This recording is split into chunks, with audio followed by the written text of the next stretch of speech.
На данном шаге мы с вами освоим модульную модель подключения JS-файлов. Каждый исполняемый файл в системе Friendly OpenSpace является модулем и объявляется методом FOSS-модуль,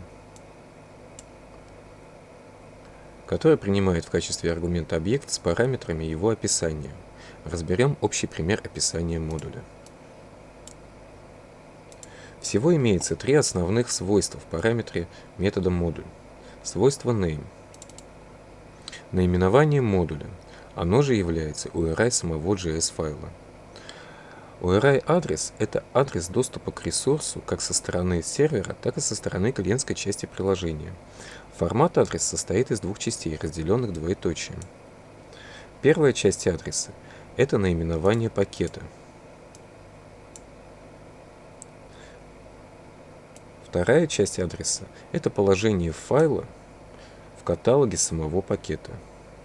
Если символа двоеточия нет, то предполагается, что адрес указывается от корневой директории приложения.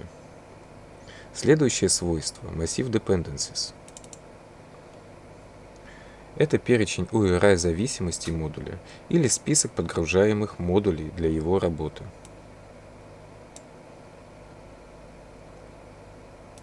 И последнее свойство – модуль. Является функцией самого модуля,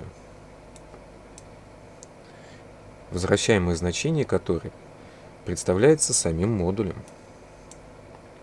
Перечень аргументов, принимаемых данной функции, отражает перечень подгружаемых зависимостей из параметра dependencies. Взглянем на реальный пример объявления модуля. Заведем в корневом каталоге приложения модуль с наименованием модуль error.js. Его задачей будет отправка сообщения об ошибке на канал сообщений и возвращение в качестве результата модуля объекта самой ошибки.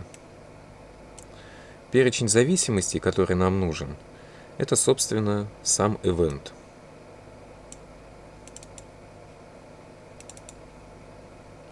На этом все.